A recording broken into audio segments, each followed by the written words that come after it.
ఇదొక అంశం. ఇక రెండోది, బీఆర్ఎస్ పార్టీ ఏది బాకీ కార్డులను తీసుకొచ్చింది. కాంగ్రెస్ పార్టీ ప్రజలకు ఇచ్చిన హామీలు నెరవేర్చడంలో విఫలమైంది. ఇక ఒక్కొక్కరికి ఇగో ఈ బాకీ ఉన్నదని చెప్పి ఓ బాకీ కార్డును తీసుకొని ప్రజల్లోకి పోతూ ఉంది.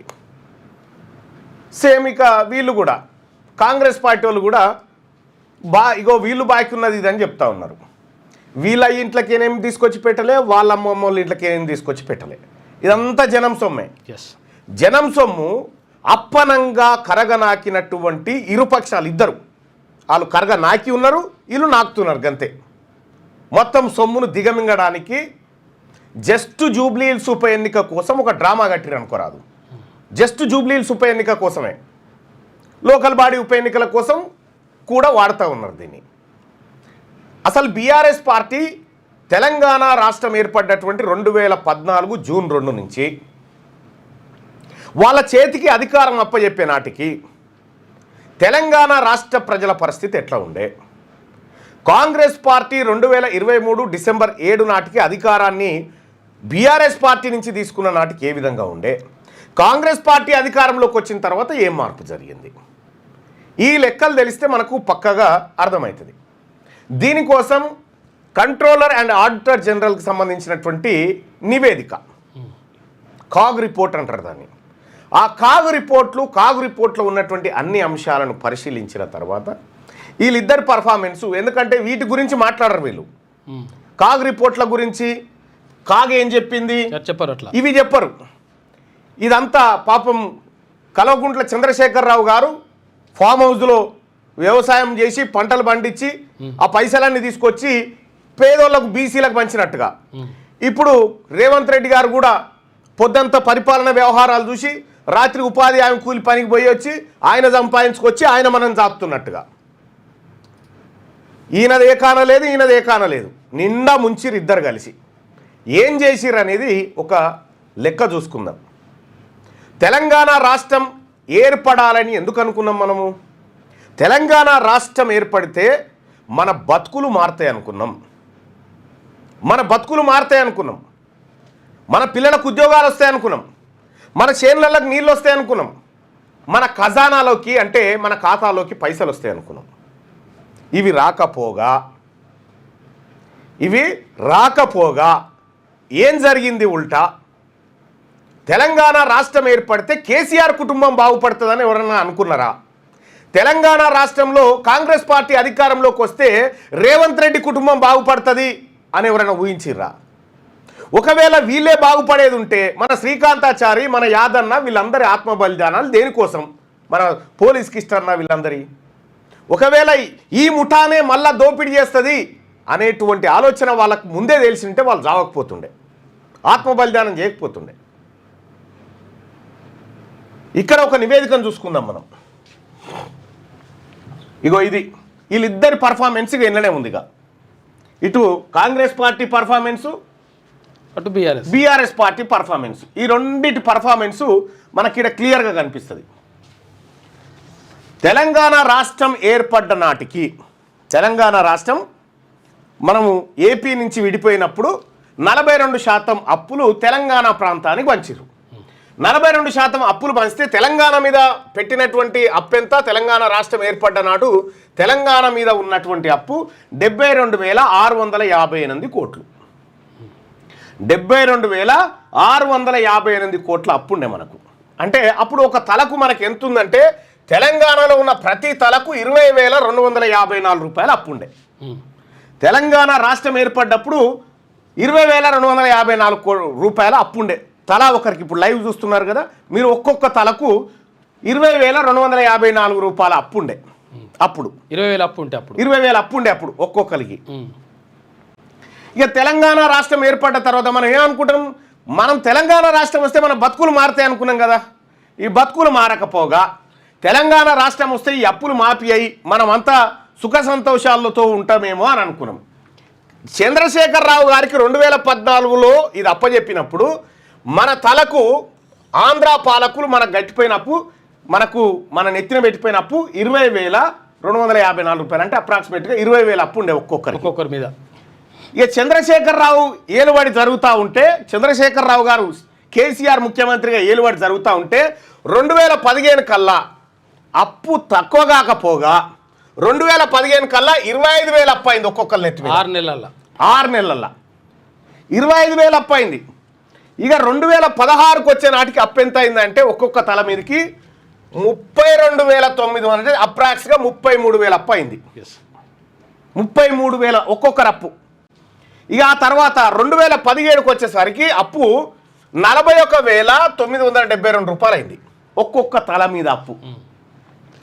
ఇంకా 2018కి వచ్చేసరికి ఒక్కొక్క తల మీద అప్పు ఎంత అయిందంటే 53,512 రూపాయలు అప్పు అయింది మన మీద, ఒక్కొక్కరి మీద. ఇప్పుడు ఈయన మీద, నా మీద, నీ మీద, అందరి మీద. 2019కి వచ్చే నాటికి 59,573 రూపాయలు అప్పు అయింది. ఇంకా కార్పొరేషన్ లోన్లు అవి కాక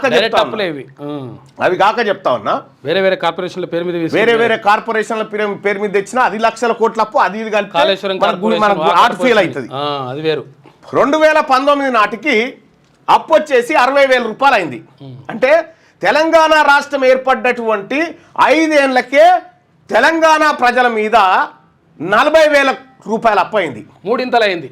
1956 నుంచి 2014 వరకు మన మీద ఉన్న అప్పు 20,000 అప్పు అయితే 5 ఏళ్లలో అప్పును 3 ఇంతలు చేసిండు కేసీఆర్. 60,000 అయింది పేద ప్రజల మీద.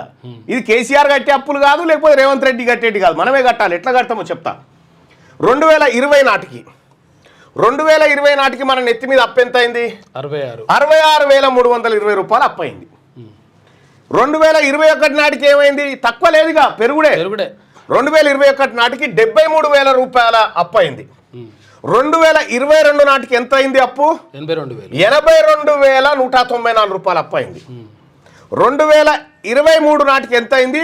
91,504 రూపాయలు అప్పు అయింది మన నెత్తి మీద, ఒక్కొక్కరి నెత్తి మీద. 2024కి వచ్చేసరికి 1,18,68 రూపాయలు అయింది ఒక్కొక్కరి నెత్తి మీద. 2024 అంటే 2000 ఇక్కడ నుంచి రేవంత్ రెడ్డి గారి 23 తర్వాత ఈ రేవంత్ రాజు గారి, కొడంగల్ రాజు గారి పరిపాలన ఇది. ఇక్కడ వరకు ఏమో రేవంత్ రెడ్డి కేసీఆర్ది. ఈయన మొత్తం అప్పులు చేసిండు, ప్రజలను నిండా మూస్తుండు, కాబట్టి నాకు అధికారం ఈరి నేను తక్కువ చేస్తా అని ఈయన తీసుకున్నాడు. ఈయన తీసుకున్నాక తక్కువగా ఉన్న అప్పు తక్కువ లేదు. 2024లో ఈయన 2023లో ఈయన కప్పు చెప్తే 24 కల్లా 1,18,68 రూపాయలు చేసిండు అప్పు. మళ్ళీ 2025 నాటికి వచ్చేసరికి ఈ ఏడాది ఎంత అయింది మన అప్పు అంటే 1,12,908 రూపాయలు. ఈ అప్పు మన మీద పెట్టినటువంటి పప్పు. ఇప్పుడు ఎవడు కట్టాలి? ఇది సొమ్ము ఎవడు కడతాడు? రేవంత్ రెడ్డి గారు కడతాడు అనుకుంటున్నావా? కట్టడు. కేసీఆర్ కడతాడా? కట్టడు. వీళ్ళు ప్రాజెక్టుల పేరు మీద అప్పులు చేసి కమిషన్లు కొట్టి ఆ అప్పును వాళ్ళ దగ్గర ఏమని చెప్పారు? ఇగో మా తెలంగాణ రాష్ట్రంలో 4,21,00,000 మంది ప్రజలు ఉన్నారు, ఇలా జుట్లు తాకట్టు పెడతా ఉన్నాం మేము, మీరు అప్పులు ఇరని అప్పు తెచ్చిరు. మనకు తెలియకుండానే మన జుట్లు తాకట్టు పెట్టిరు. ఇప్పుడు మనం కట్టాలి. ఎట్లా కడతాం మళ్ళీ అంటే, పెట్రోల్ ఎంత వస్తుంది మనకు లీటరు? వాస్తవానికి పెట్రోల్ 50 రూపాయలకు లీటర్ రావాలి మనకు. కానీ దాన్ని 100 రూపాయలు 110 రూపాయలకు అమ్ముతారు కదా, లీటర్ మీద 60 రూపాయలు వసూలు చేస్తారు అన్నట్టు మన దగ్గర. అదే పన్ను అవి తెచ్చి ఇవి కడతారన్నట్టు. ఉప్పు, మిరపకాయ, పప్పు ఏది కొన్నా కూడా పన్నులు పడతా ఉన్నాయి కదా, ఆ పన్నులతోటే ఈ అప్పులు కడతారు. ఆ పన్నులతోటే ఈయన బాకీ ఉన్న కార్డు తీసుకుపోయి ఆయనకి ఇస్తుండు, ఆయన బాకీ ఉన్న కార్డు తీసుకుపోయి ఈయనకి ఇస్తా ఉండు. ఇద్దరిది దొంగ నాటకం. వీళ్ళిద్దరు కలిసి తెలంగాణలో ఆర్థిక వ్యవస్థను చిన్నాభిన్నం చేసిరని కంట్రోలర్ అండ్ ఆడిటర్ జనరల్ నివేదికలు చెప్తా ఉన్నాయి. ఇది నా సొంత కవిత్వం కూడా కాదు, కాగ్ నివేదిక ఆధారంగా చెప్తా ఉన్నాయి ఇవన్నీ. తెలంగాణ రాష్ట్ర ప్రజలారా, మీ పాలకులు మీకు ఏదో మంచి చేస్తున్నట్టు అనిపిస్తుంది కానీ కిందంతా డొల్లనే ఉంది. ఇగో డొల్ల లెక్కలు ఇవ్వని చెప్పి తీసుకొచ్చి పెట్టింది కాగు.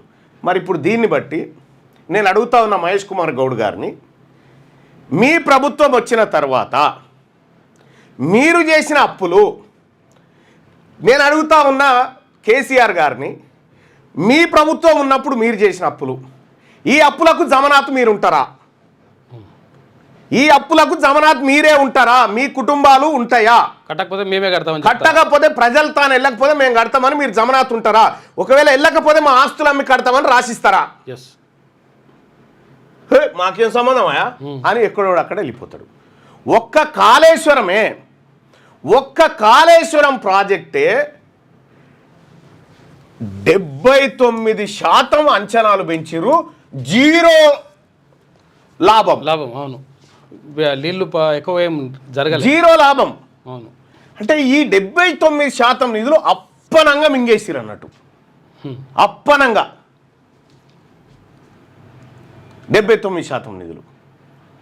ఇగో ఇట్లా మొత్తం తెలంగాణ ఆర్థిక వ్యవస్థని చిన్నాభిన్నం చేసినటువంటి కాంగ్రెస్ పార్టీ, ఇటు బీఆర్ఎస్ పార్టీ, ఈ రెండు ఇప్పుడు ఎన్నికల కోసం డ్రామాలు నాటకాలు ఆడుతూ ఉన్నాయి.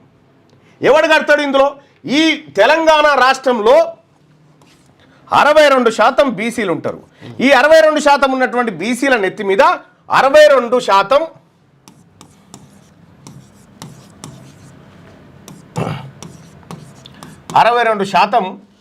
మంది, అంటే దాదాపు 3.5, వీళ్ళు చెప్పిన లెక్కనే చూద్దాం. ఇందులో మొత్తం చేసినటువంటి అప్పులలో, అంటే ఇవి నివేదికల అప్పులే, ఈ లెక్కలే చూసుకోండి. ఇప్పుడు కార్పొరేషన్లు కాకుండా చేసినటువంటి గీ అప్పులలోనే దాదాపు 22,581 కోటి ఓన్లీ బీసీలే కట్టాలి. ఓన్లీ బీసీ 2,25,000 కోట్లు. ఒక్క బీసీల నెత్తి మీద తయారు చేసిన అప్పే 2,25,000 కోట్ల రూపాయలు వీళ్ళ బీసీల నెత్తి మీద పెట్టిరు వీళ్ళిద్దరు కలిసి. ఈ అప్పులో మరి ఓసీలు ఎంత కట్టాలి అంటే 7% కడితే సరిపోతుంది. కట్టాల్సిందేమో బీసీలు, దొబ్బుక తిన్నదేమో వీళ్ళు. వీళ్ళ ఆస్తులు అమ్మాల్సినటువంటి అవసరం ఉందా లేదా? వీళ్ళ ఆస్తులన్నీ ప్రభుత్వం గుంజుకోవాల్సినటువంటి అవసరం ఉందా లేదా? వీళ్ళ ఆస్తులు అమ్మాలి, వీళ్ళు సంపాదించినటువంటిది అంత గుంజి ఈ అప్పులు కట్టాలి. మనకు తెలంగాణ రాష్ట్రం వస్తే మనకు నీళ్ళు వస్తాయని చెప్పిర్రు. అటు రేవంత్ రెడ్డి గారు, కేసీఆర్ ఇద్దరు కలిసి రాయలసీమ రతనాలసీమ ప్రాజెక్టు బనకచర్లకు దృష్టి పెట్టిరు. పైగా నీళ్లు రాకపోగా నిర్వాసితులు తెలంగాణ రాష్ట్రంలో కాళేశ్వరం పేరు మీద లేకపోతే ఇతర ప్రాజెక్టుల మీద కేసీఆర్ ప్రభుత్వం బీసీల దగ్గర గుంజుకున్న భూములే 1,32,000 ఎకరాల భూములు గుంజుకున్నాడు వాళ్ళ దగ్గర నుంచి. వాళ్ళకు నీళ్లు రాకపోగా ఉన్న భూములు బీకినాయి. అప్పులు ఇవి. ఇక ఉద్యోగాలు, ఈడబ్ల్యూఎస్ రిజర్వేషన్ తెచ్చి ఉద్యోగాలు అప్పనంగా పట్టుకొని వెళ్ళిపోయినరు. తెలంగాణ రాష్ట్రం వస్తే ఎవరికి వచ్చింది లాభము? ఎవరికి వచ్చింది ప్రజల కామెంట్ రూపంలో తెలియజేయండి. తెలంగాణ రాష్ట్రం వస్తే ఎవరి బతుకు మారింది అన్నట్టు? మీ వ్యాపారం అభివృద్ధి కావాలని కోరుకుంటున్నారా? అయితే వెంటనే క్యూనస్ని సంప్రదించండి. Schools, colleges, banks, shops, office promotions, land promotions, political promotions, restaurant promotions, hospital promotions, పుట్టినరోజు వేడుకలు, శుభకార్యాలు, వ్యాపారాలు ఏవైనా, సందర్భం ఏదైనా ఇప్పుడే క్యూనస్ ద్వారా తెలియజేయండి. మీ వ్యాపారాన్ని అభివృద్ధి చేసుకోండి.